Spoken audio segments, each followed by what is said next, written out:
ஜப்பானிய ஜென் தத்துவங்கள் பற்றி நீங்கள் கேள்விப்பட்டிருப்பீங்க, அட்லீஸ்ட் பேரையாவது கேள்விப்பட்டிருப்பீங்க.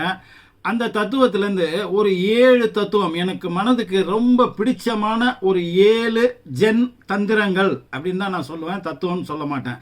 ஏன்னு கேட்டிங்கன்னா, நம்ம வாழ்க்கைக்கான அனைத்து விஷயங்களும் இந்த 7 விஷயத்துக்குள்ளே அடங்கி போகுதுங்க. இது 7 தெரிஞ்சால் போதும், வாழ்க்கை ரொம்ப சுகமாக இருக்கும், வெற்றிகரமாக இருக்கும்.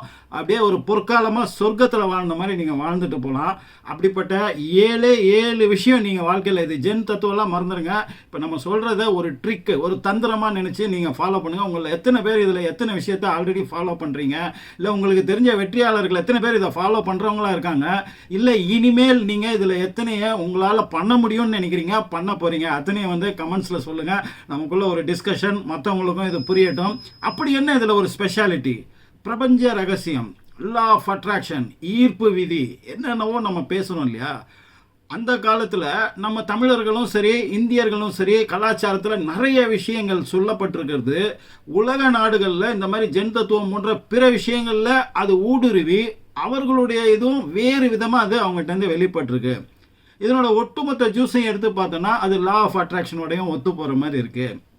அப்போ இந்த வீடியோவில் ரொம்ப இன்ட்ரெஸ்டிங்கான 7 விஷயம், இதை அத்தனையும் கனெக்ட் பண்ணுற மாதிரி ஹையர் லெவல் உளவியல், அதாவது ஹையர் லெவல் சைக்காலஜி, உயர்நிலை உளவியலும் இதுக்குள்ளே எப்படி வந்து அடங்குதுன்னு ரொம்ப ரொம்ப இன்ட்ரெஸ்டிங்காக இருக்க போது. இந்த 7 விஷயத்தை கொஞ்சம் நீங்கள் ஃபாலோ பண்ணி பாருங்கள். ஃபாலோ பண்ணுறவங்களா இருந்தால் அடுத்த ஸ்டேஜுக்கு இதை கொண்டு போங்க, இன்னும் நம்பிக்கையோடு பண்ணுங்கள். வாங்க அது என்னன்றதை பார்ப்போம்.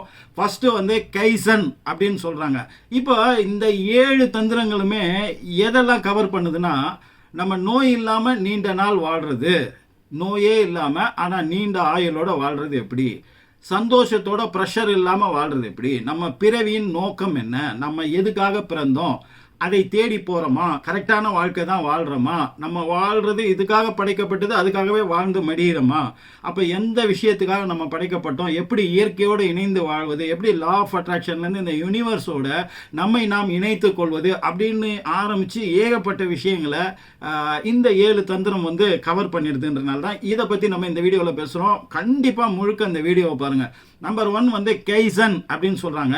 இதை பற்றி நம்ம போன வீடியோலையும் ரொம்ப டீட்டெயில்டாக பேசியிருக்கோம். அணுப்பழக்கம், அட்டாமிக் ஹேபிட்ஸ் அப்படின்னு சொல்லிட்டு ஜேம்ஸ் எழுதின அந்த புத்தகத்தின் அடிப்படையிலும் வேறு சில லா ஆஃப் அட்ராக்ஷனோட பிரின்சிபல்ஸனோட அடிப்படையிலும் நிறைய விஷயத்தை டீட்டெயிலாக பேசியிருக்கோம். அதை பார்க்காதவங்க அந்த வீடியோவை போய் பார்த்துட்டு வாங்க.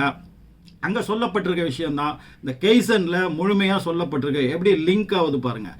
இந்த கெய்சன் அப்படின்றது என்னென்னா, டைனி ஹேபிட்ஸ், சின்ன சின்ன விஷயங்கள். நம்ம வெற்றி பெறுவதற்கு பிரம்மாண்டமான விஷயங்களை பண்ண தேவையில்லை, சின்ன சின்ன விஷயங்கள். நம்ம எதெல்லாம் நம்ம வாழ்க்கைக்கு வளர்ச்சியை ஏற்படுத்துமோ, அதை எப்படி நம்ம பழக்கங்களாக வச்சுருக்கோமோ, இல்லைன்னா பழக்கமாக ஏற்படுத்திக்கிறோமோ, அதுலேருந்து ஒரு பர்சன்ட் வளர்ச்சி, 1% இம்ப்ரூவ்மெண்ட். பெருசாக தடாலடியாக காரியங்கள்லாம் பண்ண தேவையில்லைங்க.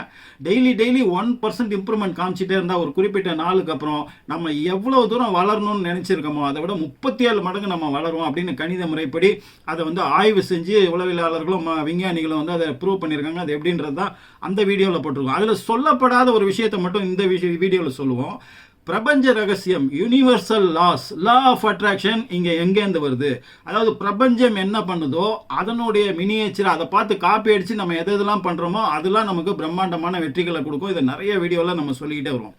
அப்படி பண்ணும்போது சின்ன சின்ன விஷயங்கள் பண்ணி பெரிய பிரம்மாண்டமான வெற்றிகள் அப்படின்றத இந்த தியரியை யூனிவர்ஸ் எப்படி ஃபாலோ பண்ணுது. பிக் பேங், பெருவெடிப்பு அப்படின்னு ஒன்று நடந்து தான் இந்த யூனிவர்ஸ் உருவாச்சு அப்படின்னு சொல்கிறாங்க இல்லையா. அது எப்போ உருவாச்சுங்க? 13.8 பில்லியன் ஆண்டுகளுக்கு முன்னாடி. 13.8 பில்லியன்னா அப்போ நீங்கள் கணக்கு பண்ணி பாருங்கள், எத்தனாயிரம் கோடி வருடங்களுக்கு முன்னாடி அந்த பெருவெடிப்பு நிகழ்ந்து இந்த பிரபஞ்சம் உருவானது. சரி, பிரபஞ்சம் உருவாயிடுச்சுன்னா உடனே பூமியெல்லாம் உருவாயிடுச்சா? நம்ம பூமி உருவாகி எவ்வளவு வருடங்கள் ஆகிறது? இன்னிலேருந்து 4.5 பில்லியன் வருடங்களுக்கு முன்னாடி தான்.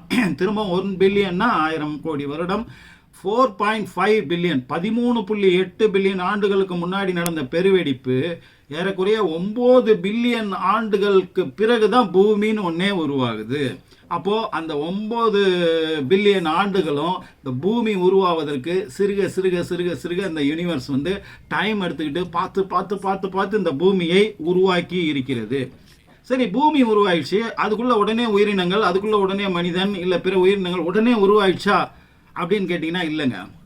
அதாவது 3.5 பில்லியன் இயர்ஸ், இன்னையிலேருந்து 3.5 பில்லியன் இயர்ஸுக்கு முன்னாடி ஒரு பாக்டீரியா உருவாகுது. அதுதான் ஏறக்குறைய முதல் உயிரினம் அப்படின்னு சொல்கிறாங்க. தண்ணியில் உருவாகுது. இந்த உயிரினம் என்ன செய்யுதுன்னா, உயிரினங்கள் வாழ்வது, மனிதன் உட்பட உயிரினங்கள் வாழ்வதற்கு தேவையான ஆக்சிஜன், பிராணவாயுவை அது உற்பத்தி செய்கிறது. உடனே உற்பத்தி செஞ்சிருச்சான்னா இல்லை. அப்போது 3.5 பில்லியன் இயர்ஸுக்கு முன்னாடி அது படைக்கப்படுது. பாக்டீரியானா கண்ணுக்கு தெரியாத சின்ன ஒரு உயிரினம் இல்லையா, அது படைக்கப்படுது. அது பிராணவாயு, ஆக்சிஜனை உருவாக்க கற்றுக்கொள்கிறது. எவ்வளோ? 1 பில்லியன் வருடங்கள், 1000 கோடி வருடங்களாக அந்த டெக்னிக்கை கற்றுக்கிட்டு அதை செஞ்சு பார்த்து அதுக்கப்புறம் ஆக்சிஜனை அது உருவாக்க ஆரம்பிக்குது. அதுக்கு 1 பில்லியன். எப்படி பண்ணுது? வாட்டர் மாலிகூல்ஸ் இருக்கு இல்லையா, தண்ணீர் துளிகளை சூரியனோட வெளிச்சத்தில் வர அந்த ப்ளூ அண்ட் ரெட் இதனோட லைட்ஸை உறிஞ்சி அதை சக்தியாக, ஆற்றலாக மாற்றி இந்த வாட்டர் துளி, இந்த நீர் துளியில் இருக்கிற ஹைட்ரஜனையும் ஆக்சிஜனையும் பிரிக்குதுங்க. இந்த ஹைட்ரஜன் கார்பன் டை ஆக்சைடோட இணைஞ்சு அது ஒரு வேதி வினை ஒன்று புரிஞ்சு ஒரு ஆர்கானிக் காம்பவுண்ட்ஸாக அதை மாற்றுது. சரிங்களா? கரிம காம்பவுண்டுகள் அதை மாற்றுது. இந்த ப்ராசஸில் பை ப்ராடக்ட், துணை தயாரிப்பாக ஆக்சிஜன் உருவாகுது. அது போக ஆக்சிஜன் தனியாக பிரித்து எடுக்கப்படுகிறது. இந்த ஆக்சிஜன் மெல்ல மெல்ல, அப்போ ஒரு பாக்டீரியா எவ்வளோங்க உற்பத்தி பண்ணும்? இவ்வளோண்டு உற்பத்தி பண்ணும். இந்த டெக்னிக்கை கற்றுக்கிறதுக்கு அதுக்கு 1000 கோடி, 1 வருடம் 2 வருடம் இல்லை, 1000 கோடி ஆண்டுகள் ஆகுது. அதுக்கப்புறம் பல 1000 கோடி ஆண்டுகள், கோடிக்கணக்கான ஆண்டுகளாக இதை உற்பத்தி பண்ணி பண்ணி பண்ணி பண்ணி பண்ணி ஆக்சிஜன் இந்த பூமி ஃபுல்லாக வர வச்சு, அதுக்கப்புறம் பூமிக்கு வெளியிலையும் அது வர வச்சு பூமியை சுற்றி ஒரு கவசம் மாதிரி ஆக்கி அதுக்கு ஓசோன் லேயர்னு ஒரு பாதுகாப்பு கவசம், விண்வெளியிலேருந்து எந்த விஷயமும், கெட்ட நச்சுத்தனமான விஷயங்கள் எதுவும் அந்த பூமியையும் பூமிக்குள்ளே வாழ போகிற உயிரினங்களையும் தாக்காத வண்ணம் எல்லா ப்ரொடெக்ஷன் லேயரையும் பண்ணிட்டு, பாதுகாப்பு வளையங்கள், கவசங்கள் அத்தனையும் பண்ணிட்டு அதுக்கப்புறம் உயிர்கள் உருவாகிறதுக்கு அது காரணமாக இருக்குது. இதுக்கு எத்தனை கோடி வருடங்கள் ஆகிறது. அப்போ ஸ்லோவாக தான் இந்த ப்ராசஸ் நடக்குது.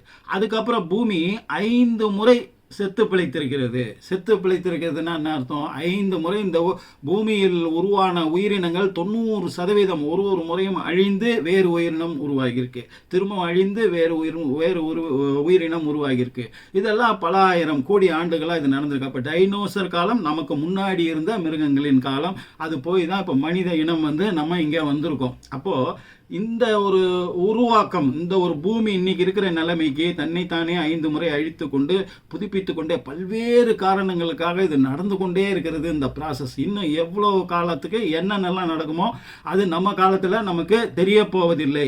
அப்போ ஒரு பெரிய வேலைக்கான விஷயம் அது யூனிவர்ஸ்ன்றனால அதனோட பிரம்மாண்டத்துக்கு அது அவ்வளோ காலம் எடுத்துக்குது. நம்மளுடைய காலம் அதிகபட்சம் 100 வருடம் அப்படின்னாக்கா அதுக்குள்ளே நம்ம குறைந்தபட்சம் எவ்வளோ நேரம் எடுத்துக்கிட்டு சிறிது சிறிதாக எதை செய்கிறோமோ அது கண்டிப்பாக சக்ஸஸ் ஆகும், பவர்ஃபுல்லாக இருக்கும், உங்களுக்கு தோல்வியே தராது, உங்களை யாரும் அசைச்சிக்க முடியாத இடத்துக்கு உங்களை கொண்டு போய் விடும். சரிங்க, வயிற்றுல கரு உருவாகுது, அது உடனே ஒரே மாதத்தில் குழந்தைய வந்துடுதா? 10 மாதம் எடுத்துக்குது இல்லையா? ஒரு வீடு கட்டுறோம், இன்றைக்கி பிளான் போட்டோம்னா நாளைக்கே வீடுக்குள்ளே போய் குடியேறிட முடியுமா? அப்போ ஒன்று கட்டி அதை க்யூர் பண்ணி அது செட் ஆகிறதுக்கான டைம் கொடுத்து அப்படி பண்ணும்போது தான் வலுவான ஒரு பில்டிங் 50-100 வருடம் தாங்கக்கூடிய ஒரு கட்டிடம் நம்ம கட்டுவோம் இல்லையா? ஒரே மாதத்தில் கட்டிட்டு உள்ளே போனோம்னா ஒரு 3 மாதத்தில் அது உளுந்துடும் இல்லையா? ஒரு மழை ஒரு வெயில் அடித்தாலே தாங்க. அப்போ அதுக்குண்டான டைம் கொடுத்தா தான் அது செட் ஆகிறதுக்கும், ஸ்ட்ரென்த் ஆகிறதுக்கும், ஸ்ட்ராங் ஆகிறதுக்கும், உங்களுக்கு வலிமையை கொடுக்கறதுக்கும், தன்னம்பிக்கை கொடுக்கறதுக்கும், திறமையை கொடுக்கறதுக்கும், அதிகமான வெற்றிகளை குவிக்கிறதுக்கான எனர்ஜி, சக்தி, ஆற்றலை உங்களுக்கு கொடுக்கறதுக்கும் அப்போ அதுக்கு உண்டான டைம் கொடுக்கும். அப்போ நீங்கள் சின்ன சின்ன விஷயங்கள், நல்ல பழக்கங்கள், குட் ஹேபிட்ஸ், உங்கள் வளர்ச்சியை நீங்கள் என்ன வெற்றி அடையணும்னு நினைக்கிறீங்களோ அதை கொண்டு செலுத்தக்கூடிய விஷயங்களை 1% பண்ணுங்கள். அதிகமாக பண்ணணுன்ற தேவையில்லை. அதிகமாக பண்ணாலும் அந்த 1% தான் பாசிட்டிவ் விளைவை ஏற்படுத்தும். அப்படித்தான் இது யூனிவர்ஸ் உங்களை கொண்டு போய் வெற்றிகளை உங்கள் கையில் சேர்க்கும். இதை தான் கைசன் அப்படின்றது சொல்லுது. 2வது தந்திரம் என்னன்னு கேட்டிங்கன்னா ஷின்ரின் யோகு அப்படின்றாங்க. ஷின்ரின்னா ஃபாரஸ்ட்டு, யோகுன்னா பாதை, வழி, அதாவது காடு அப்படின்னு சொல்கிறோம் இல்லையா, அதான் ஷின்ரின். அப்போ இது காட்டு பாதை அப்படின்னா என்னங்க அர்த்தம் அப்படின்னா இயற்கையுடன் இணைந்த ஒரு வாழ்க்கை. அப்போ நம்ம யூனிவர்ஸை நம்புறது, யூனிவர்ஸில் நம்மளும் ஒரு பார்ட்டுன்னு இருக்கிறது, இயற்கையோடு சேர்ந்து தான் நம்மளுடைய வாழ்க்கை, எல்லா இயற்கையில் உள்ள அத்தனை விஷயங்களும் ஒத்து போகும்போது ஒன்றுக்கொன்று நம்ம மட்டும் தனியாக நின்று இது அத்தனையும் கண்ட்ரோல் பண்ண பார்க்குறோம். யூனிவர்ஸையே நம்ம கண்ட்ரோல் பண்ண முடியுமா அப்படின்னு நிறைய விஷயம் தெரிஞ்சுக்க நம்ம ஆசைப்படுவோனாக மனிதன் இருக்கிறான், இருந்துட்டு போகிறான். ஆனால் அந்த இயற்கையை மீறியோ அந்த இயற்கையின் சக்திகளை பயன்படுத்தாமலோ அவனால் எதுவுமே பண்ண முடியாது. அப்போது the curing power of nature, the healing power of nature அப்படின்ற ஒரு விஷயத்த மைண்டில் வச்சுக்கிறாங்க. என்னன்னு கேட்டிங்கன்னா, இயற்கையால் குணப்படுத்தக்கூடிய விஷயங்கள் ஒன்றுமே இல்லாதது எதுவுமே இல்லை. உங்களுக்கு புரியல இல்லையா? அதாவது இப்போ ஓசோன் லேயரை வந்து அந்த பாக்டீரியா உருவாக்குச்சு அப்படின்னு சொன்னோம் இல்லையா? இந்த ஓசோன் லேயரில் ஓட்டை விழுந்துச்சுன்னு கொஞ்சம் வருஷத்துக்கு முன்னாடி எல்லாருமே நம்ம கத்திட்டு இருந்தோம், கதறிட்டு இருந்தோம். அப்போது மனிதர்கள் விடக்கூடிய புகை, ஏசிலேருந்து வரக்கூடிய விஷயம், அந்த நம்மளுடைய வண்டிகள், மற்ற விஷயம், ஏகப்பட்ட காரணங்களால் அந்த க்ரீன் ஹவுஸ், அந்த கார்பன் இதுன்றது சேர்ந்து அது ஓசோன் லேயரில் பெரிய ஓட்டைகளை, நம்ம கவசம் மாதிரி இருக்கிறதுல ஓட்டைகள் வரனால விண்வெளி, வான்வெளியிலேருந்து நிறைய நச்சுப்பு விஷயங்கள் வந்து பூமிக்குள்ளே வர ஆரம்பிச்சுது. ஏகப்பட்ட நோய்கள், ஏகப்பட்ட பிரச்சனைகள் இதனால் வருது. அதனால் வந்து நம்ம இதெல்லாம் கட்டுப்படுத்தணும், இந்த ஓட்டையை வந்து அடைக்கிறதுக்கு உண்டான வழியை பார்க்கணுன்னு பெரிய போராட்டங்கள்லாம் நடந்துட்டு இருந்தது. ஆனால் இப்போ கொஞ்ச நாள் அதெல்லாம் கம்மியாக இருக்கேன்னு கேட்டிங்கன்னா, ஆராய்ச்சியாளர்கள் என்ன கண்டுபிடிச்சிருக்கிறாங்க விஞ்ஞானிகள்னு கேட்டிங்கன்னா, இயற்கை, இந்த யூனிவர்ஸ் தன்னைத்தானே சரி பண்ணி கொள்கிறது. அது தைக்கப்பட்டு அந்த ஓசோன் ஓட்டை சரி பண்ணப்பட்டு கொண்டே வருகிறது. இன்னும் சில ஆண்டுகளில் வந்து அது முழுக்க வந்து அது மூடிடும், சரியாயிடும் அப்படின்னு. இது வந்து ஒரு வியக்கத்தக்க, எப்படி இது நடக்குது, என்ன விஷயம் நடக்குதுன்னு தன்னைத்தானே அது சரி பண்ணி கொள்கிறது. Healing power of nature, universe. அதே மாதிரி பாக்டீரியா, இந்த பிளாஸ்டிக் அப்படின்ற ஒரு விஷயம் இருக்கு இல்லையா? இன்றைக்கி பிளாஸ்டிக்கை பயன்படுத்தாதீங்க அப்படின்னு ஏகப்பட்ட விஷயங்கள் இன்ன வரைக்கும் சொல்லிட்டு இருக்காங்க. பயன்படுத்தக்கூடாது தான். ஏன்னா மற்ற விஷயங்கள்லாம் ஈஸியாக மக்கி போகும்போது பிளாஸ்டிக் மட்டும் பல 100 1000 ஆண்டுகள் ஆகுது அது மக்கி இல்லாமல் போகிறதுக்கு. அதனால அது பூமிக்கு ஆபத்தான ஒரு விஷயம்னால நமக்கும் ஆபத்தான விஷயம். ஏன்னா அந்த பிளாஸ்டிக்கை எரிக்கும் போது வர புகையை நம்ம சுவாசிச்சோன்னா கேன்சர்லேருந்து ஏகப்பட்ட விஷயங்கள் நம்ம உடல் நலத்துக்கும் கேடாக இருக்குது. அப்படின்றதுனால எல்லா நாடுகளுடைய அரசாங்கமும் இதை எதிர்த்து இதை பயன்படுத்தக்கூடாது, இதை கம்மி பண்ணணும், பயன்படுத்துதலை அப்படின்னு சொல்லி போராடிட்டு இருக்காங்க. ஆனால் இந்த யூனிவர்ஸ் வந்து இன்றைக்கி ஒரு சில பாக்டீரியாக்களை உருவாகியிருக்குங்க. ஃபஸ்ட்டு ஜப்பானில் 2016 இடியோனல்லா சகையன்சிஸ் அப்படின்ற ஒரு பாக்டீரியா, நீங்கள் கூகுள் பண்ணி பாருங்கள், பேர் நம்ம போடுறோம். அது இல்லாமல் பேசிலஸ் அப்படின்ற டைப்பில் இன்னும் 2 வகையான பாக்டீரியாக்களை இப்போ கண்டுபிடிச்சிருக்காங்க. இடியோனல்லா சகையன்சிஸ் வந்து அதனோட உணவு என்ன தெரியுங்களா? பாக்டீரியா, இது பிளாஸ்டிக் அது மட்டுமே அது சாப்பிட்டு உயிர் வாழக்கூடிய ஒரு பாக்டீரியாவை இந்த இயற்கை வந்து உருவாக்கி இருக்கிறது. அப்போ இந்த பாக்டீரியாவெல்லாம் பயன்படுத்தி நம்ம மனிதன் கட்டுப்படுத்தி அதை வளர்த்து அந்த பாக்டீரியாக்களை வச்சு பிளாஸ்டிக்கை அழிக்க முடியுமா அப்படின்ற ஆய்வுகள் வந்து இன்றைக்கி நடந்து கொண்டே இருக்கிறது. மனிதன் வந்து அதுக்கு துணை செய்வான் அப்படின்ற நம்பிக்கையில் இது வந்து கண்டுபிடிக்கப்பட்டு அவன் கையில் கொடுக்கும்போது அது பண்ணுது. அப்படியே இல்லைனாலும் அதை 4 எடுத்துக்கிட்டு அது பண்ணும். அப்போது தனக்கு ஒரு தீங்கு வருகிறது அப்படின்னும் போது அதை தடுப்பதற்கு இந்த யூனிவர்ஸ் என்னென்ன விஷயங்களை பண்ணுதுன்றதுக்கு இந்த 2 எக்ஸாம்பிள் சொல்லியிருக்கேன். இதை பற்றி பேசணுன்னா மணிக்கணக்காக நம்ம வந்து பேசிக்கிட்டே இருக்கலாம். இந்த வீடியோவோட லெங்க்த்தை கருதி நான் இந்த செய்திகளோடு முடிச்சிடறேன். ஆக யூனிவர்ஸ் வந்து தன்னோட வளர்ச்சிக்கு, தன் அடைய போகும் இலக்கை நோக்கி போகிறதுக்கு சிறுக சிறுக என்ன பண்ணுதுன்றதை கைசனில் பார்த்தோம். ஷின்ரின் யோக்குல வந்து அது எப்படி தன்னைத்தானே ஹீல் பண்ணிக்குது, க்யூர் பண்ணிக்குது. ஒரு கெட்டது நடக்கும்போது அதிலிருந்து தன்னைத்தானே சரி பண்ணி கொள்ளக்கூடிய திறமை எப்படி பண்ணுது யூனிவர்ஸ். அப்போ அங்கேருந்து நம்ம கற்றுக்கிட்டு இயற்கையுடன் இணைந்த ஒரு வாழ்க்கை. அப்போ இயற்கை உணவு மூலமோ, இயற்கை மருந்துகள் மூலமோ, இயற்கையான விஷயங்கள் மூலமோ நம்மளுடைய உடல் நலத்தையும் அதே சமயத்தில் நம்மளுடைய மனநலத்தையும் சரியான முறையில் கையாண்டு இயற்கை மீறாத விஷயங்களின் மூலமாக நாம் வெற்றிகளையும் ஆரோக்கியத்தையும் சம்பாதித்துக் கொள்வது எப்படி அப்படின்ற அறிவை பெறுவது தான் இந்த ஷின்ரின் யோகு அப்படின்றது. இப்போ நிறைய நேரம் இயற்கை சூழல் மிக்க இடத்துல இருங்க, இயற்கையை ரசிங்க, மரங்களோட பேசுங்க. ஏன்னா மரங்களோட பேசிகிட்டு இருக்கு, உங்களோடையும் பேசிகிட்டு இருக்கு. அதோட பாஷை தான் நமக்கு புரியலன்றனால நீங்கள் பேசும்போது அது கவனிக்கும் அப்படின்றதெல்லாம் அறிவியலாளர்கள் இன்றைக்கி சொல்லிட்டு இருக்காங்க. இயற்கையில் உள்ள செடி கொடிகள் மற்ற விஷயங்களோட மானசீகமாக வாய் விட்டு பேசினா நம்மளை பைத்தியம்னு சொல்லிடுவாங்க. அதனால் மானசீகமாக பேசுங்க, அதை விரும்புங்க. அது தோட்டம் மாதிரியோ இல்லை செடி கொடிகள் மாதிரியோ மரங்கள் மாதிரியோ வளர்ப்பது, அதை நேசிப்பது, அது நம்மளுடைய குழந்தைகள் மாதிரி பார்க்கறது, அங்கே அதிக நேரம் இருக்க விரும்புவது அப்படின்ற ஒரு விஷயம், இயற்கையை நேசிப்பது தான் ஷின்ரின் யோகு அப்படின்ற இரண்டாவது தத்துவம். அது கண்டிப்பாக உங்களுக்கு உடல் நலத்தையும் மன நலத்தையும் வெற்றியையும் குவிக்கக்கூடிய ஒரு விஷயமாக உங்களுக்கு இருக்கும் அப்படின்னு அடித்து சொல்லுது ஜப்பானிய ஜென் தந்திரம். சரி, அடுத்தது மூணாவது மிக மிக மிக முக்கியமானது. இந்த ஒரு விஷயத்தை பற்றி நம்ம 3-4 மணி நேரம் கூட பேசலாம். இக்கிகை. இக்கிகை அப்படின்றது வந்து அவங்களோட உயிர் நாடியாக இருக்குது. ஜென் தத்துவத்தினுடைய உயிர் நாடியா, ஜப்பானியர்களுடைய உயிர் நாடி இக்கிகை. இன்னைக்கு இக்கிகை வந்து உலகம் ஃபுல்லாக பாப்புலர் ஆகிட்டு இருக்கு. நிறைய பேர்கிட்ட இக்கிகை இக்கிகை இக்கிகைன்னு பேசிகிட்டு இருக்காங்க. இந்த இக்கிகை அப்படின்னா என்னென்னா ரீசன் ஃபார் யுவர் லைஃப், அதாவது உங்கள் வாழ்க்கையின் அர்த்தம் என்ன, நீ இந்த படைக்கப்பட்டதற்கான காரணம் என்ன, எதை நோக்கி உன் பிறவி வந்து இருக்கணும் அப்படின்ற தேடல், அதை கண்டுபிடிச்சி அதை நோக்கிய பயணம், அவ்வளோதாங்க. அது சக்ஸஸ்ஃபுல்லாக நம்ம பிரயோஜனமாக இந்த யூனிவர்ஸ் எதுக்காக நம்மளை உருவாக்கியிருக்கோ, எதை நோக்கி நம்மளை கொண்டு போகணும்னு நினைக்குதோ அதை நோக்கிய பயணமாக, அதுக்கு துணை புரிவனாக, அதே சமயத்தில் நம்மளும் வெற்றியாளனாக சந்தோஷத்தை அனுபவித்து கொண்டே அதுக்கும் ஒருத்தருக்கு ஒருத்தர் கொடுத்து உதவுவது மாதிரியான ஒரு விஷயமா நம்ம வாழ்க்கை இருக்கா. அப்போ ஒருத்தருக்கு ஒரு விதமான இக்கிகை இருக்கும். அது நம்மளுடைய இக்கிகை என்ன அப்படின்றத கண்டுபிடிக்கிறது. நமக்கான இக்கிகை என்ன அப்படின்றத எப்படி சார் கண்டுபிடிக்கிறது அப்படின்னு கேட்டிங்கன்னா அவங்களே சொல்கிறாங்க. அதுக்கு 4 சட்டங்கள், 4 விதிகள் அப்படின்னு எடுத்துங்களேன். என்னென்ன அப்படின்னு பார்த்தீங்கன்னா, first do what you love அப்படின்றாங்க. நீங்கள் எதை விரும்புகிறீர்களோ, அதிகம் நேசிக்கிறீர்களோ அந்த வேலையை செய்வது, அதை மட்டுமே அதிகப்படியான நேரம் செய்வது. Do what you love. அதுக்கப்புறம் do what you are good at. நீங்கள் எதில் சிறந்தவர்களோ, எது உங்களுக்கு நல்லா வருமோ, எதில் திறமை இருக்கோ அதை செய்வது. இது 2வது. Do what the world needs. 3வது, அதாவது இந்த உலகத்திற்கு என்ன தேவையோ அதில் ஒன்றை நீங்கள் செய்பவனாக இருப்பது. இந்த உலக தேவையை பூர்த்தி செய்பவனாக, அது சம்பந்தப்பட்ட ஒரு விஷயமாக நீங்கள் தேர்ந்தெடுப்பது உங்களோட விஷயத்தை. உங்களுக்கு நிறைய விஷயம் பிடிச்சிருக்கும், நீங்கள் நிறைய இதில் திறமையாக இருப்பீங்க. இதில் உலகத்துக்கு உதவி செய்யக்கூடிய விஷயமா, உலகத்திற்கு தேவைப்படக்கூடிய விஷயமா என்னன்னு பார்த்துட்டு நம்ம அதை செய்வது. இது 3வது.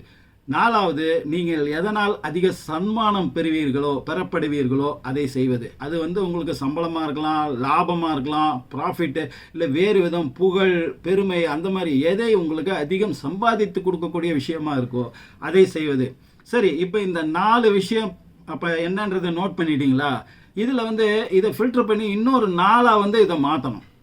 என்னன்னு கேட்டிங்கன்னா பேஷன் அப்படின்றாங்க. பேஷன்னா பேரார்வம், என் மனதிற்கு ரொம்ப நெருக்கமானது, உள்ளத்திற்கு ரொம்ப நெருக்கமான பேரார்வம் உடையக்கூடிய, பேரார்வத்தை ஊக்குவிக்கக்கூடிய ஒரு விஷயமாக. இப்போ இது செய்கிறது எனக்கு ரொம்ப ரொம்ப பிடிக்குங்க, என்னோட ரொம்ப பேஷனான விஷயம் இது அப்படின்னு ஒரு விஷயம் இருக்கு இல்லையா? ஒன்றும் இல்லை, எத்தனை விஷயங்கள் இருக்கோ அதெல்லாம் நீங்கள் நோட் பண்ணிட்டு வாங்க. இந்த பேஷன் அப்படின்றது முன்னாடி சொன்ன 4ல் எது 2 வந்து இதில் டேலி ஆகும் தெரியுங்களா? அதாவது எதை நான் விரும்புகிறேனோ அதை செய்வோம் அப்படின்னு சொல்லி ஒரு லிஸ்ட்டு ஒன்று போடுறீங்களே, அந்த லிஸ்ட்டுக்கும் எதில் நான் திறமை வாய்ந்தவனோ அப்படின்னு ஒரு லிஸ்ட்டு ஒன்று போடுறீங்கல்ல, அந்த லிஸ்ட்லேயும் எதெல்லாம் ஒத்து போதோ, எதெல்லாம் ஒரே மாதிரி இருக்கோ அதை மட்டும் எடுத்து வச்சுக்கிட்டிங்கன்னா அதுதான் உங்களுடைய பேஷன். அதுதான் அந்த விஷயங்களை மட்டும். இப்போ அதுலேருந்து ஃபில்டர் பண்ணி நீங்கள் 2த்தினோட இன்டர்செக்ஷன் அப்படின்னு சொல்கிறாங்க, 2த்துலையும் இருக்கக்கூடிய ஒரு விஷயம் என்னவோ அதை எடுத்து வச்சிங்க. அதுதான் உங்களுடைய பேஷனான விஷயம். இதை கண்டுபிடிக்கிறது பேஷனான விஷயம். அடுத்தது வந்து மிஷன் அப்படின்றாங்க. மிஷன்னா பணி. எந்த பணிக்காக நீ இந்த உலகத்தில் படைக்கப்பட்டிருக்க. அப்போ டூ வாட் யூ லவ், நீ எதை விரும்புகிறாயோ அதை செய்வதுன்னு ஒரு லிஸ்ட் ஒன்று போட்டிருக்கீங்களா? அப்புறம் இந்த உலகத்திற்கு எது தேவையோ அது உள்ள ஒரு லிஸ்ட்டு போட்டிருக்கீங்களா? இது 2லையும் காமனாக இருக்கக்கூடிய ஒரே விஷயம் 2 இதுலேயும் வரும் இல்லையா? அதெல்லாம் பொறுக்கி எடுத்து போட்டிங்கன்னா அதுதான் உங்களுடைய பணி, இந்த பிறவியின் உங்களுடைய பணி என்னன்றது. அடுத்தது ப்ரொஃபஷன். நீங்களை செய்வதற்கு எந்த தொழிலை நீங்கள் வந்து தேர்ந்தெடுக்க வேண்டும் அப்படின்னு வரும்போது, நீங்கள் எதில் சிறந்தவர்களோ அந்த லிஸ்ட்டையும், எதில் வந்து நீங்கள் சன்மானம் கொடுக்கப்படுவீர்களோ அதில் உள்ளேயும் காமனான விஷயத்தை எடுத்து உள்ளே போட்டிங்கன்னா அதுதான் வந்து உங்களுடைய ப்ரொஃபஷன் அப்படின்றது வரும். லாஸ்ட்டாக வந்து ஒகேஷன் அப்படின்றாங்க, எந்த துறை சார்ந்தவர்களாக நீங்கள் இருக்கணும் அப்படின்னு. அப்போ எதில் நீங்கள் சம்பாத்தியம் அதிகம், சன்மானம் அதிகம் பெறப்படுவீர்களோ அதுவும், இந்த உலகத்திற்கு எது தேவைப்படுகிறதோ அதுவும், இது ரெண்டுத்துலையும் எது டேலி ஆகுதோ அதை எடுத்து வச்சுக்கிட்டிங்கன்னா அதுதான் வெக்கேஷன்.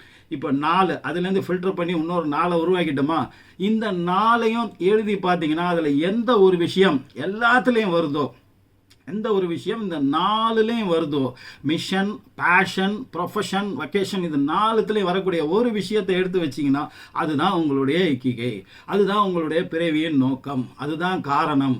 அந்த விஷயத்தை மைண்டில் நல்லா ஏற்றிக்கிட்டு அதை நோக்கிய பயணமாக உங்கள் வாழ்க்கை இருக்குதான்னு பார்க்கணும். இல்லைன்னா இனி வர நாட்கள் அமைச்சிக்கிட்டிங்கன்னா அது உங்களுக்கு சந்தோஷத்தை கொடுக்கும், வெற்றிகளை கொடுக்கும். உங்களுக்கு இது சொர்க்கலோகமாக அந்த பூமி இருக்கும் அப்படின்னு சொல்கிறது தான் இக்கிகை. ரொம்ப சிம்பிளாக சொல்லியிருக்கேன். இதை டீட்டெயிலாக பேசணுன்னா மணிக்கணக்காக போகும். அடுத்தது வாபி சாபி அப்படின்னு சொல்கிறாங்க. இந்த வாபி சாபின்றது புரிந்து கொள்றதுக்கு கொஞ்சம் அப்படி நம்ம கஷ்டப்படணும். ரொம்ப எளிமையாக இதை புரிஞ்சிக்கணும்னா, இம்பர்ஃபெக்ஷன்ஸை செலிப்ரேட் பண்ணுறது அப்படின்னு சொல்கிறாங்க ஆங்கிலத்தில்.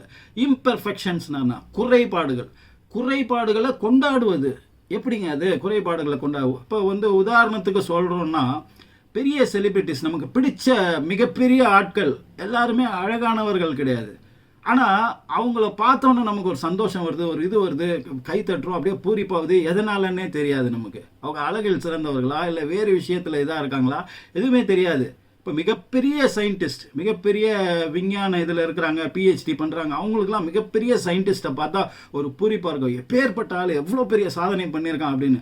அப்போ தாமஸ் ஆல்வா எடிசனாக இருக்கட்டும், அந்த காலத்தில் உள்ள அந்த சயின்டிஸ்டோட ஃபோட்டோக்கெல்லாம் பார்த்தீங்கன்னா அவங்களாம் வேறு மாதிரி இருப்பாங்க. நம்ம சாதாரண ஆட்கள் அவங்கள ரசிக்கக்கூடிய அளவில் அவங்க பேர் அழகர்கள்லாம் கிடையாது, பேர் அழகிகள்லாம் கிடையாது. ஆனாலும் அவர்களுடைய அறிவு அவர்களை அழகானவர்களாக நமக்கு காமிக்குது. ரொம்ப சிம்பிளாக பார்க்கணுன்னா, நம்ம கண்ணு முன்னாடி போகும்போதே ஏகப்பட்ட பேர், கணவன் மனைவி போயிட்டுருப்பாங்க. கணவன் நம்ம கண்ணுக்கு அழகாக தெரிவார், அவரோட ஒய்ஃப் அவ்வளோவா அழகாக இருக்க மாட்டாங்க. இல்லை ஒய்ஃப் அழகாக இருப்பாங்க, கணவன் இது சரியான ஜோடி இல்லையேன்ற மாதிரி நமக்கு நிறைய தோணும். ஆனால் அவர்களுக்குள்ளே போய் பார்த்தா ஒருத்தருக்கு ஒருத்தர் உயிரே விட்டு ரொம்ப பாசமாக இணைஞ்சு இருப்பாங்க. 2 பேருமே அழகாக இருப்பாங்க. ஆனால் சீக்கிரமாக டைவர்ஸ் ஆகிடும். ஒருத்தர் அப்போ அந்த பெண்ணுக்கு அந்த கணவன் மற்றவங்க கண்ணுக்கு அசிங்கமாக இருந்தாலும் அவளுடைய கண்ணுக்கு அவன் பேரழகனாக தெரியுறான். அதே மாதிரி அந்த பெண்ணுக்கு இந்த கணவனுடைய கண்களில் அவள் பேரழகியாக தெரியுறான். ரொம்ப சிம்பிளாக, இதை விட சிம்பிளிஃபை பண்ணி பார்க்கணுன்னா, உலக அழகியும் கொண்டாந்து நிப்பாட்டுங்க, ஒரு குழந்தையோட உண்மையான தாயையும் கொண்டாந்து நிப்பாட்டுங்க. கொஞ்சம் தூரத்தில் அந்த குழந்தைய விட்டிங்கன்னா தத்தி நடந்து உலக அழகிக்கிட்ட போகாதுங்க, அது தாயை நோக்கி தான் போகும். அது தாய் குண்டாக இருந்தாலும் கருப்பாக இருந்தாலும் எப்படி இருந்தாலுமே உலக அழகியோட கம்பேர் பண்ணும்போது எப்படி இருந்தாலுமே அதோட கண்ணுக்கு அம்மா தான் அழகு இல்லையா? அப்போ அம்மாவை நோக்கி தான் அது போகும் இல்லையா? அப்போது ஒவ்வொருத்தருடைய கண்களுக்கும் அவர்களுடைய மனநிலையை பொறுத்தும் பிற விஷயங்களை பொறுத்தும் இந்த அழகுன்றது ஒரு உதாரணத்துக்கு சொன்னோம். மற்ற விஷயங்கள், இந்த உலகம் மொத்தமுமே 90% இம்பர்ஃபெக்ஷனால் ஆனது. அந்த இம்பர்ஃபெக்ஷனுக்கு உள்ளதான் நம்ம பர்ஃபெக்ஷனை தேடிட்டு இருக்கோம். இது முழுமையாக இல்லை, இவங்க கரெக்டாக பண்ணலை, இந்த சிஸ்டம் சரியாக இல்லை, அவங்க சரியில்லை, கவர்மெண்ட் சரியில்லை, சொசைட்டி சரியில்லை, எதுவுமே ஒழுங்காக நடக்க மாட்டேங்குது, ப்ராப்பராக இல்லை, இம்பர்ஃபெக்டாக இல்லை அப்படின்னு நம்ம புலம்புறது வேஸ்ட். இந்த உலகம் 90% பூமியோட உருவமே நம்ம ஒரு பந்து மாதிரி, ஒரு ஃபுட்பால் மாதிரி பர்ஃபெக்டாக அப்படி அழகாக இருக்கும்னு நினச்சிட்டு இருக்கோம். அப்படி கிடையாதுங்க. அது அங்கங்கே நசுங்கி அது ஒரு மாதிரி கோலமாக தான் இருக்குது. ஆனால் நமக்கு படத்தில் காமிக்கிறதோ எல்லாமே பூமி அழகான ஒரு பூமி பந்து, அழகான ஒரு உருவமாக அது இருக்கிற மாதிரி தான் நமக்கு காமிக்கிறாங்க இல்லையா? உண்மையில் அப்படி கிடையாது. அதனோட உண்மையான ஃபோட்டோ எடுத்திங்கன்னா அங்கங்கே நசுங்கி பள்ளம் மேடுமா, அது ஒட்டுமொத்தமாக பார்க்கும்போது அது ஒரு உருளை மாதிரி உருண்டையாக அது தெரிகிறது. அதனால தான் அதோட ஈர்ப்பு சக்தி ஒரு இடத்துல அதிகமாக இருக்கும், ஒரு இடத்துல கம்மியாக இருக்கும். அது விஞ்ஞான உண்மை. இது பல பேருக்கு தெரியாது. நம்ம எல்லா இடத்துலையும் நம்ம ஈர்ப்பு சக்தி, பூமியோட ஈர்ப்பு சக்தி ஒரே மாதிரி இருக்குன்னு நினச்சிட்டு இருக்கோம். அப்படி கிடையாது. முடிஞ்சால் அதை பற்றி நான் வேறு ஒரு வீடியோவில் டீட்டெயில்டாக பேசுகிறேன். அதுவே அங்கே மாறுபடுகிறது. பூமி மொத்தமுமே இம்பர்ஃபெக்ஷனாக தான் இருக்குது. ஸோ நம்ம சுற்றி இருக்கும் விஷயங்கள்லையும் சரி, மனிதர்களாக இருந்தாலும் செயல்களாக இருந்தாலும் வேறு விஷயங்களாக இருந்தாலும் நமக்கு நடக்கக்கூடிய சம்பவங்கள், அதனுடைய விளைவுகள் எதுவாக இருந்தாலும் அதில் இம்பர்ஃபெக்ஷன்ஸ் பார்த்தீங்கன்னா அதை செலிப்ரேட் பண்ணுங்கள். ஏன்னா இதுதான் நிறைஞ்சிருக்கு இந்த யூனிவர்ஸ் ஃபுல்லாகவே, அதுதான் இயக்குது. ஸோ அது நமக்கு ஏற்படும் போது அதுதான் நம்மளை பெர்ஃபெக்ட் ஆக்கிறதுக்கு உண்டான முயற்சிகளை பண்ணுது, இல்லை நமக்கு பெர்ஃபெக்டான விஷயம் நடக்க வைப்பதற்கான தயாரிப்பு வேலையை பண்ணுது. அப்படின்னும் போது அதெல்லாம் கொண்டாடுறதுக்கு நம்ம கற்றுக்கணும். உங்களுக்கு புரிஞ்சிருக்கும்னு நினைக்கிறேன். எத்தனை பேருக்கு புரிஞ்சதுன்னு கமெண்ட் பாக்ஸில் போடுங்க. ஸோ செலிப்ரேட்டிங் தி இம்பர்ஃபெக்ஷன்ஸ் அப்படின்றது தான் வாபி சாபி. அதுக்கு அடுத்தது சொல்ல போகிறது ஷோஷின் அப்படின்னு சொல்கிறாங்க. இது என்னன்னு கேட்டிங்கன்னா அந்த பிகினர்ஸ் மைண்ட் செட்டிலேயே இருப்பது அப்படின்றது. பிகினர்ஸ் மைண்ட் செட்டுனா என்னங்க? ஒரு விஷயத்தை கற்றுக்க போகிறீங்க, ஒன்றுமே தெரியாது உங்களுக்கு, ஆனால் ஒரு கியூரியாசிட்டி இருக்குது இல்லையா? அப்போது இது என்ன அது என்னன்னு 1008 கேள்விகளை கேட்டு அது தெரிஞ்சுக்கிட்டு அது நிறைய முழுமையாக தெரிஞ்சுக்கணுன்ற ஒரு ஆர்வத்தோடையே நம்ம இருப்போம் இல்லையா? அப்போது மற்றவங்களுக்குலாம் நிறைய தெரியுது, நமக்கு இதை பற்றி தெரியலையே, அது தெரிஞ்சுக்கணும் இது தெரிஞ்சுக்கணும் ஏகப்பட்ட அது ஒரு கார் ஓட்டுதலாக இருந்தாலும், ஸ்விம்மிங்காக இருந்தாலும், தொழில் சம்மந்தப்பட்டதாக இருந்தாலும், ப்ரொஃபஷன் சம்மந்தப்பட்டதாக இருந்தாலும், வேறு விதத்தில் இன்வெஸ்ட் பண்ணுறது, ஃபினான்ஷியல் மேனேஜ்மெண்ட் பற்றின விஷயமா இருந்தாலும், இல்லை எந்த ஒரு விஷயமா இருந்தாலுமே நீங்கள் அந்த ஆரம்ப காலகட்டத்தில் உள்ள நுழைபவரின் மனநிலையிலேயே நீங்கள் தொடர்ந்து இருப்பது. அப்போ ஒரு விஷயத்துக்குள்ளே போயிட்டீங்க, ட்ராவல் பண்ணி நிறைய வந்துட்டீங்க, நிறைய நாலேஜ் வந்துச்சு, சுற்றி இருக்கிறவங்க நிறைய பேர் அதுக்குள்ளே இருக்கிறவங்களோட தனிப்பட்டு நீங்கள் மிகப்பெரிய வெற்றியாளர்களாக எங்கேயோ போயிட்டீங்க அப்படின்னா கூட ஸ்டில் இன்னைக்கும் அந்த பிகினர்ஸ் மைண்ட் செட் ஆரம்பத்தில் எப்படி இருந்தோமோ, ஒரு திரைப்படம் எடுக்கிறாரு, 10-20 படம் சில்வர் ஜூப்ளி ஓடுது, ஆனாலும் அந்த பிகினர்ஸ் முதல் படம் எடுக்கக்கூடிய மனநிலையில் இருந்தால்தான் அவரால் தொடர்ந்து வெற்றிகளை கொடுக்க முடியும். இந்த வெற்றிகளை கொண்டாட ஆரம்பித்து அதில் தலைக்கணம் இதேறி தான் பண்ணுறதெல்லாம் மக்களுக்கு பிடிக்குது, தான் மிகப்பெரிய படைப்பாளின்ற எண்ணம் வந்துருச்சுன்னா அதுக்கப்புறம் அவர் டவுன்ஃபால் ஆகிடும். இது உதாரணத்திற்கு சொல்லப்படக்கூடிய விஷயம்தான். அப்போது அந்த பிகினர்ஸ் மைண்ட் செட் அப்படின்ற ஒரு விஷயம் தொழிலாக இருந்தாலும், திறமையாக இருந்தாலும், ஸ்போர்ட்ஸாக இருந்தாலும், எதுவாக இருந்தாலுமே அந்த மனநிலையில் தொடர்ந்து இருப்பது. ஆனால் அதை தொடர்ந்து வெளிக்காட்டி கொள்வதல்ல. வெளிக்காட்டினீங்கன்னா உங்களை இழிச்ச வாயனோ இல்லை ஏமாற்றத்துக்கு முன்னாடி விஷயமோ இல்லை உங்ககிட்ட சொல்லி தராமல் இருக்கக்கூடிய உங்களுக்கு புதிய விஷயங்கள் அப்டேட் ஆகிறதுக்கான விஷயங்கள் உங்களை அடைவதற்கு தடையாக இருக்கலாம். அது காமிச்சிக்க கூடாது. நீங்கள் உங்களுடைய திறமையை, உங்களுடைய மற்ற விஷயங்களை முறையில் செயல்படுத்தி காமிக்கணும். தெரிஞ்சிக்கும் போது அந்த ஆர்வம், இன்னைக்கு என்ன புதுசு, அதில் என்ன விஷயம், இதில் என்ன விஷயம், ஏன்னா சாதாரண ஒரு ஆள்கிட்ட இருந்தோ, சாதாரண ஒரு விஷயத்துக்கிட்ட இருந்தோ, சாதாரண ஒரு செயல் மூலமாகவோ உங்களுக்கு மிகப்பெரிய படிப்பினை அப்டேட் கிடைச்சிக்கிட்டே இருக்கலாம். அதனால் அது கிடைக்கிறது இல்லாமல் போகக்கூடிய தடையை நம்மளே உருவாக்குற மாதிரி நம்ம பண்ணிடக்கூடாது. அப்போ பிகினர்ஸ் மைண்ட் செட்லேயே நம்ம இருந்தால் தான் நமக்கு நிறைய விஷயங்கள் நமக்கு தெரிய தெரிய தெரிய தவறுகளும் தோல்விகளும் நம்மளை விட்டு போய்கிட்டே இருக்கும். இதுக்கு அடுத்தது ரொம்ப ரொம்ப இன்ட்ரெஸ்டிங்கான விஷயம், ஹரா ஹச்சிபு அப்படின்னு சொல்கிறாங்க. அப்படின்னா என்னன்னு கேட்டிங்கன்னா ஈட் அன்டில் 80% ஃபுல் அப்படின்றாங்க. என்னன்னு கேட்டிங்கன்னா 80% உங்களுக்கு வயிறு நிறையும் வரை நீங்கள் சாப்பிட்டா போதும், 100% வயிறு நிறையிற அளவுக்கு சாப்பிடக்கூடாது அப்படின்றாங்க. சிம்பிளாக எப்படி புரிஞ்சுக்கணும், ஏன் அப்படி சொல்கிறாங்க? இது நீண்ட நாள் ஆரோக்கியத்தோடு உயிர் வாழக்கூடிய ஒரு விஷயமா இருந்தாலும் இதுக்குள்ளே வேறு விஷயமும் ஒளிந்து கிடைக்கிறது. அது எப்படின்னு சொல்கிறேன் பாருங்கள். இப்போது பொதுவாக சொல்லுவாங்க இல்லையா, ஒரு 2 வீலர் எடுத்துங்களேன், அதில் டேங்க்கு ஃபுல்லாகிறதுக்கு இப்போ பெட்ரோல் பங்கில் போய் டேங்க் ஃபுல் பண்ணுப்பா அப்படின்னு சொல்கிறாங்க. அப்போது பெரிய இவங்க சயின்டிஸ்ட்டு, விஞ்ஞானிகள், ஆய்வாளர்கள் என்ன சொல்கிறாங்கன்னா டேங்கை 100% நிறைக்கக்கூடாது, அது ஆபத்தானதுன்றாங்க. ஒரு 80% டேங்கை ஃபுல் பண்ணிவிட்டு 20% காலியாக விடணும்னு இதுக்கு ஏகப்பட்ட காரணம் சொல்கிறாங்க. அது உள்ள ஒரு அழுத்தம் ஏற்படணும், அது வேறு விதங்களில் அது அஃபெக்ட் பண்ணணும், அது அந்த வண்டிக்கு நல்லதல்ல, ஆபத்தானது கூட அப்படின்ற காரணத்துக்காக 80% தான் அந்த பெட்ரோல் டேங்கை ஃபுல் பண்ணணும், 20% எப்போவுமே காலியாக விடணும் அப்படின்றது சொல்லப்படுகிறது இல்லையா? அதே தான் அவங்க இங்கே சொல்கிறாங்க. எப்போவோ சொல்லிட்டு போயிட்டாங்க. என்ன, உங்கள் உடம்பும் ஒரு இன்ஜின் மாதிரி, ஒரு வண்டி மாதிரி தான் இல்லையா? அப்போ அதையும் நீங்கள் 80% வரையும் தான் ஃபுல் பண்ணணும், 20% எமர்ஜென்சிக்காக நீங்கள் அதை காலியாக விடணும். இல்லை ஏதோ விஷயம் கிடைக்குது அப்போ சாப்பிட்றதுக்கான கேப்பாகவோ இல்லை வேறு விஷயங்கள் பண்ணுவது, அது மூமெண்ட் பண்ணுவதற்கு, வேலை பண்ணுவதற்கு ஒரு இடம் வேணும் இல்லையா? அப்படி கூட நம்ம எடுத்துக்கலாம். சரி, இது அடுத்த நிலையில் மைண்டு, மனம் சம்பந்தப்பட்ட விஷயத்துலையும் நீங்கள் நிறைய தெரிஞ்சிக்கும் போதும், நிறைய பயன்படுத்தும் போதும், மூளையை பயன்படுத்தும் போதும் 80% அதை ஃபுல் பண்ணுற மாதிரியான விஷயத்தை மட்டும் நீங்கள் உள்ளே எடுத்துகிட்டு போகணும்.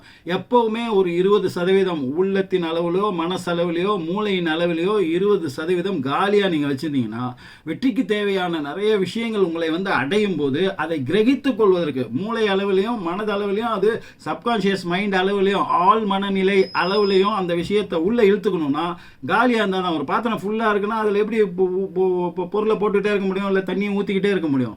அது ஆல்ரெடி ஃபுல் இல்லையா? ஸோ நீங்கள் ஃபுல் பண்ணாமல் நீங்கள் இந்த மாதிரியான வெற்றிக்கு தேவையான அந்த ரகசியங்கள், அந்த தந்திரங்கள், அந்த ட்ரிக்கு, அந்த மேஜிக்கு, அந்த ஈர்ப்பு மூலமாக வரக்கூடிய சக்திகள் உங்களை வந்து அடையணும் அப்படின்னா அந்த 20% காலியாக வச்சுருந்தீங்கன்னா தான் அதுதான் மேக்னெட் மாதிரி உங்களுக்கு இருக்கும். அதுதான் முக்கியமானது. மற்றபடி இந்த ரியல் வேர்ல்டில் நீங்கள் வாழ்கிறதுக்கான விஷயங்களை செய்வதற்கு உண்டான விஷயங்களாக 80% நீங்கள் ஃபுல் பண்ணி வச்சுக்கலாம். எத்தனை பேருக்கு புரிஞ்சுது இந்த விஷயம்? ரொம்ப ஆழமான கருத்துக்கள், ஒன்றுமே மிக விரிவாக விளக்கமாக பேச வேண்டிய விஷயங்கள் உங்களுக்கு புரியுன்ற நம்பிக்கையில் நான் கடன்னு சொல்லிட்டு போகிறேன். அதுக்கு அடுத்தது வந்து கன்பரோ அப்படின்னு சொல்கிறாங்க. கன்பரோ அப்படின்னா என்ன விஷயம் அப்படின்னு கேட்டிங்கன்னா, இதுவும் ரொம்ப ரொம்ப முக்கியமான விஷயம். இதை பற்றி நம்ம ஆல்ரெடி முன்னாடி வந்து பேசியிருக்கோம். நிறைய விஷயங்களோட தொடர்புடையது. பேஷன்ஸோடு நம்ம இருப்பது, நம்ம எமோஷன்ஸை கண்ட்ரோல் பண்ணுவது, விடாமுயற்சி, பெர்சிவரன்ஸ் அப்படின்னு சொல்கிறாங்க. இந்த மாதிரியான விஷயங்கள், அதாவது வெற்றி நம்மளை வந்து தேடி வரும் வரை விடாமுயற்சியோட நமக்கு என்ன வருமோ, நம்மளுடைய பெஸ்ட்டு என்னவோ, நம்மளுடைய திறமை என்னவோ, அதில் வந்து நம்ம விடாமுயற்சியோட முழு திறனையும் காமிச்சு அதனோட ரிசல்ட்டுக்காக பார்க்காம பொறுமையாக செய்து கொண்டே இருப்பது. அப்போது ஒரு காலத்தில் அது வரும்போது எரிமலை வெடித்த மாதிரி மிகப்பெரிய வெற்றியாக வந்து உங்கள் தலைமையில் வந்து அப்படியே பூக்கள் மாதிரி பூ மலை மாதிரி அப்படியே வந்து கொட்டும் அப்படின்றது தான் இந்த கன்பரோ அப்படின்றது. அப்போ அதுக்கு நிதானமாக இருக்கிறது, பொறுமையாக இருக்கிறது, உணர்ச்சி வசப்படாமல், உணர்ச்சிகளுக்கு இடம் கொடுக்காமல் இருப்பது, நம்மளுடைய திறமை என்னவோ அதை 100% செய்வது, அதை விடாமல் செய்வது. இவ்வளோதாங்க இந்த கன்பரோ. இப்போ 7 தந்திரங்கள் வந்து சொல்லிட்டேன். இந்த 7ஐயும் செய்பவர்கள் மிகப்பெரிய எல்லைகளை, மிகப்பெரிய விஷயங்களை தொடுபவர்களாக இருக்கிறாங்க. அட்லீஸ்ட் அந்த ஆசைகள் இல்லைன்னா கூட உங்களுடைய இக்கிகை என்னவோ அதை 100% செய்பவர்களாகவும், வாழ்க்கையை முழுமையான வாழ்க்கையாக வாழ்பவர்களாகவும், ஒரு சொர்க்கத்தில் வாழ்ந்த வாழ்க்கையை வாழ்பவர்களாகவும், நீண்ட ஆயுளோட சந்தோஷத்தோட அவர்கள் என்ன எதிர்பார்த்தாங்களோ எல்லாம் கிடைக்கப்பெற்றவர்களாகவும் அவங்க வாழ்கிறாங்க அப்படின்றது. திரும்ப இதை பற்றி யோசிங்க. இனி நீங்கள் இந்த 7ல் ஏதாவது விட்டு போயிருந்தா நீங்கள் அதை முதல்ல உங்களோட இக்கிகையை கண்டுபிடிங்க. அப்புறம் ஒரு விஷயமா உங்கள் வாழ்க்கையில் கொண்டு வாங்க. வாழ்க்கையை அர்த்தமுள்ளதாக்குங்க. அடுத்து ஒரு நல்ல வீடியோவில் நல்ல தகவலோடு உங்களை நான் சந்திக்கிறேன். அதுவரை உங்களிடமிருந்து விடைபெறுவது உங்கள் AJH. நன்றி.